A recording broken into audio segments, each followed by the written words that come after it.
अस्सलामुअलैकुम dear student, उम्मीद करता हूँ कि आप सब खैरियत से होंगे। दोस्तों, आज के इस लेक्चर में हम लिमिटिंग और नॉन लिमिटिंग या लिमिटिंग एंड एक्सेस रिएक्टेंट के बारे में स्टडी करेंगे कि लिमिटिंग रिएक्टेंट क्या है और नॉन लिमिटिंग या एक्सेस रिएक्टेंट क्या है। ठीक है, तो सबसे पहले हम इसकी डिफिनेशन देखेंगे और फिर इसके आइडेंटिफिकेशन में इसका एग्जाम्पल देखेंगे।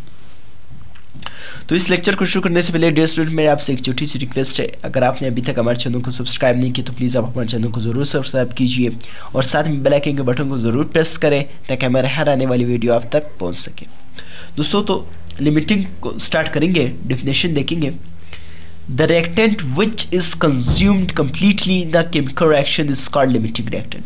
यानी वो रिएक्टेंट जो किसी भी केमिकल रिएक्शन में कम्प्लीटली कंज्यूम्ड हो जाए। कम्प्लीटली कंज्यूम्ड का मतलब वो बिल्कुल ख़त्म हो जाए, कम्प्लीटली ख़त्म हो जाए। फॉर एग्जाम्पल, ये दो है और ये तीन है, ये एक रिएक्टेंट है, ये दूसरा रिएक्टेंट है, इन दोनों का मैं रिएक्शन करवा रहा हूँ, ये इसके साथ मिला एक बना, ये इसके साथ मिला एक बना। ठीक है, यदि ये रिएक्टेंट कम्प्लीटली ख़त्म हो गए, ये बच गए, जो बच जाते हैं उसे नॉन लिमिटिंग या एक्सेस कहते हैं, जो ना बचे लिमिट उसे लिमिटिंग कहेंगे, लिमिटिंग रिएक्टेंट।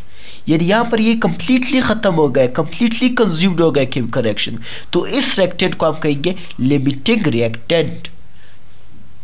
ठीक है डियर स्टूडेंट, अभी हम एक्सेस या नॉन लिमिटिंग, इनके दो नाम है अगले के, एक्सेस या नॉन लिमिटिंग रिएक्टेंट, इसको देखेंगे dear student.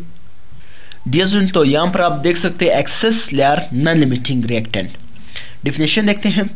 The reactant left unused या unreacted after the completions of reactions is called reactant in excess या non-limiting।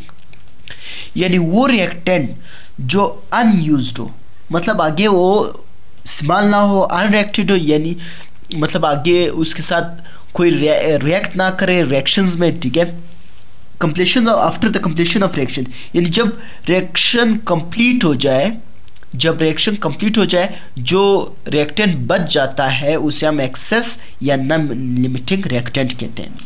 फॉर एग्जांपल, ये दो है, ये तीन है। ठीक है, ये एक रिएक्टेंट है, ये दूसरा रिएक्टेंट, ये इसके साथ रिएक्ट हुआ एक बना, ये इसके साथ रिएक्ट हुआ एक बना। ठीक है, ये जो बच गया ये कंप्लीटली कंज्यूम्ड हुआ, ये लिमिटिंग रिएक्टेंट है। जो बच जाता है जो रिएक्टेंट उसे नॉन लिमिटिंग या एक्सेस कहते हैं। तो डिफिनेशन आप लिखेंगे, द रिएक्टेंट लेफ्ट जो बच जाता है अनयूज्ड या unreacted after completion of reaction is called reactant in excess या नॉन लिमिटिंग। यानी जब रिएक्शन कंप्लीट भी हो जाता है, जो बच जाता है, फॉर एग्जाम्पल यहाँ पर ये बच गया, ये मैंने मिसाल दी ऐसी आपको समझाने के लिए। ठीक है डियर स्टूडेंट, जो रिएक्टेंट बच जाता है आफ्टर कंप्लीशन ऑफ रिएक्शन, यानी रिएक्शन के बाद जो रिएक्टेंट बच जाता है उसे नॉन लिमिटिंग कहेंगे, और जो कंप्लीटली कंज्यूम्ड हो जाता है, जो कंप्लीटली किसी भी रिएक्शन में ख़त्म हो जाता है उसे हम कहेंगे लिमिटिंग रिएक्टेंट।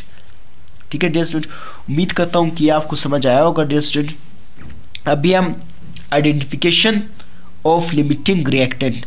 डियर स्टूडेंट, ये बहुत इंपॉर्टेंट है। क्यों? क्योंकि ये जब तक आपको ये समझ नहीं आएगा, ठीक है, तब तक आप जो है सिंपल प्रॉब्लम्स या सेल्फ चेक एक्सरसाइज जो न्यूमेरिकल्स है वो नहीं कर सकेंगे। ठीक है, तो आपको पता होना चाहिए कि आइडेंटिफिकेशन ऑफ लिमिटिंग रिएक्टेंट क्या है। Dear student, identification of limiting reactant के लिए आपको by calculating which reactant is least amount of product, जो रिएक्शन में लीस्ट अमाउंट ऑफ प्रोडक्ट बनाए, जो किसी भी केमिकल रिएक्शन को लिमिट करे। फॉर एग्जाम्पल, यहाँ पर आप देख रहे हो, ये दो, एक इसके साथ मिला एक बना, फिर एक था, फिर ये इसके साथ मिला एक बना। ठीक है, आगे यहाँ पर कुछ भी नहीं है डियर स्टूडेंट, तो यहाँ पर आगे और रिएक्टेंट नहीं है, तो लिहाजा रिएक्शन रुक गया। ठीक है, यानी जो लीस्ट अमाउंट ऑफ प्रोडक्ट आपको दे है या लिस्ट अमाउंट ऑफ प्रोडक्ट जो बना है उसे आप कहेंगे लिमिटिंग रिएक्टेंट। ठीक है, दूसरा पॉइंट है dear student, reactant that produce least amount of product, यानी जो कम से कम प्रोडक्ट बना है उसे हम लिमिटिंग रिएक्टेंट कहेंगे। जैसे यहाँ पर ये रिएक्टेंट है। ठीक है, अभी हम एग्जांपल में देखेंगे इसको। For example dear student, A plus B ये रिएक्ट हुआ, पी बना, एग्जाम्पल ली, ठीक है। तो 2 मोल्स ऑफ ये है और बी जो है 5 मोल है। जो कम से कम रिएक्टेंट हो वही प्रोडक्ट को लिमिट कर लेता है। तो यहाँ ए 2 मोल है और बी 5 मोल है। रिएक्टेंट किसकी कम है? ए की, 2 मोल्स है, तो ए इज लिमिटिंग रिएक्टेंट। उम्मीद करता हूँ कि यहाँ तक आपको समझ आया होगा डियर स्टूडेंट कि आइडेंटिफिकेशन ऑफ लिमिटिंग रिएक्टेंट वो है कि जो कम से कम प्रोडक्ट दे उसे हम लिमिटिंग रिएक्टेंट कहेंगे, ठीक है, या जो रिएक्टेंट कम से कम हो उसे हम लिमिटिंग रिएक्टेंट कहेंगे। ये मुख्तसर से आइडेंटिफिकेशन ऑफ लिमिटिंग रिएक्टेंट का। डियर स्टूडेंट अभी मैं समराइज कर लेता हूँ कि आज हमने क्या क्या स्टडी किया। आज हमने limiting reactant, non limiting reactant और आइडेंटिफिकेशन ऑफ लिमिटिंग रिएक्टेंट, ठीक है। एक दफ़ा फिर मैं आपको डिफिनेशन दिखा लेता हूँ डियर स्टूडेंट। एक दफ़ा सिर्फ मैं डिफिनेशन को रीड कर लेता हूँ ताकि आपको एक शॉर्ट सी रिव्यू हो जाए। The reactant which is consumed completely in chemical reaction is called limiting reactant, यानी वो रिएक्टेंट जो किसी भी केमिकल रिएक्शन में कम्प्लीटली कंज्यूम्ड हो जाए, जो कम्प्लीटली ख़त्म हो जाए, ठीक है, तो उससे हम उस रिएक्टेंट को हम कहेंगे लिमिटिंग रिएक्टेंट। और नॉन लिमिटिंग रिएक्टेंट की डिफिनेशन देखते हैं डियर स्टूडेंट। अभी डियर स्टूडेंट नॉन लिमिटिंग या एक्सेस ये दोनों नाम है, ठीक है, आपने कंफ्यूज नहीं होना है। अगर एग्जाम में एक्सेस दिया तब भी उसकी वही डिफिनेशन और नॉन लिमिटिंग तब भी उसकी वही डिफिनेशन। एक्सेस मीन्स ज़्यादा, यानी जो रिएक्टेंट ज़्यादा है, नॉन लिमिटिंग है, उसे आप नॉन लिमिटिंग कह सकते हैं, ठीक है।